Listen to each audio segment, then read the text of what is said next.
अरे रहिया निहारे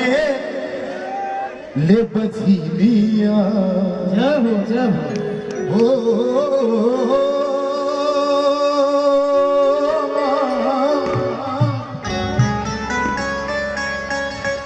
अरे रहिया निहारे ले बझिलिया हे माई कहिए से माई कहिए से रई रई काटे जिंदी कहिया ओ रई रई काटे जिंदी कहिया हे माई कहिए से हे माई कहिए से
अगर घर में एक औलाद नहीं हो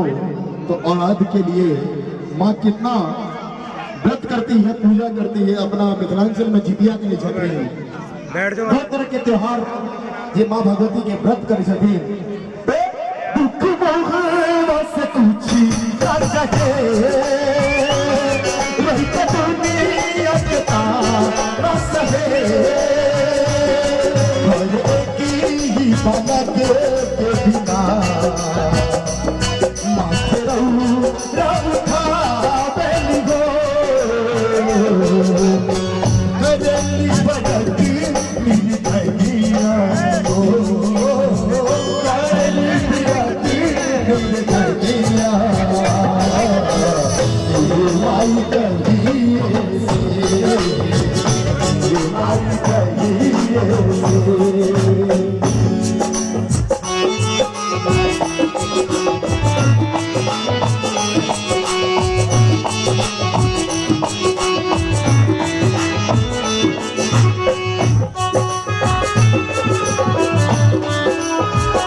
जरा एक बार छठी मैया के नाम पे हाथ उठाएंगे जरा, छठी मैया की।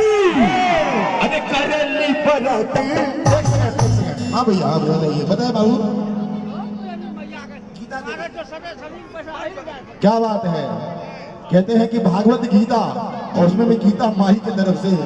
मुझे 20 रुपए का पुरस्कार। बाबू 1 रुपया कम है, उधार लग जाएगा, टैक्स लगा दूंगा इस पे 1 रुपये में, तो 1 रुपया कम पड़ गया, कोई बात नहीं, इसमें 1 रुपया टैक्स लगेगा, इस बार 20 नहीं होगा, 22 देना पड़ेगा। तो कैसे होगा जुटा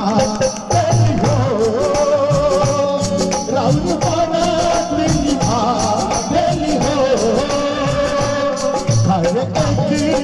बालक के बिना माथे रौरा उठावेली हो, करेली बरती निर्भलिया हो, करेली बरती निर्भलिया,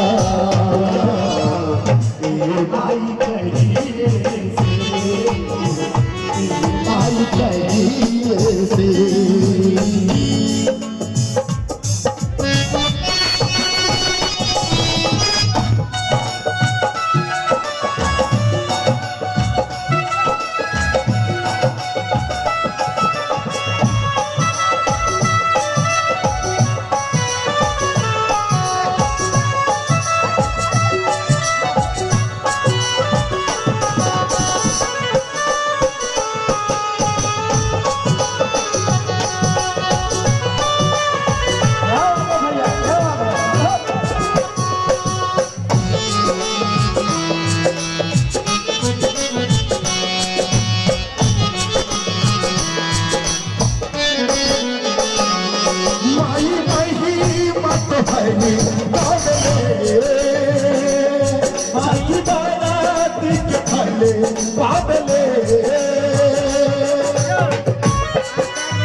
रात दिन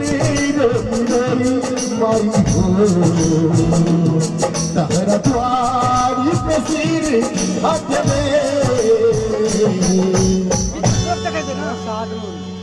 देखिए, आप लोग ताली नहीं बजा रहे हैं, जेने ताली बजा तकर साली गए, जेने ताली बजावा तकर दूध में छाली गए,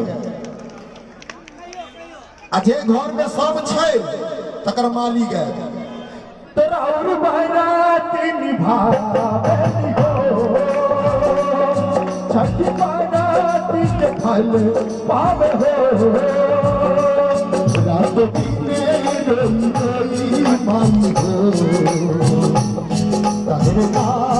के गुणे गावे हो,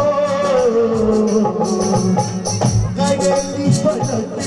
निर्भलिया हो, करेली बरती निर्भलिया,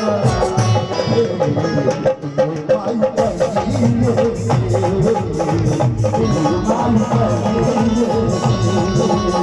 रहिया निभाए पछिया हो, रहिया निभाए पछिया हो, आई करिए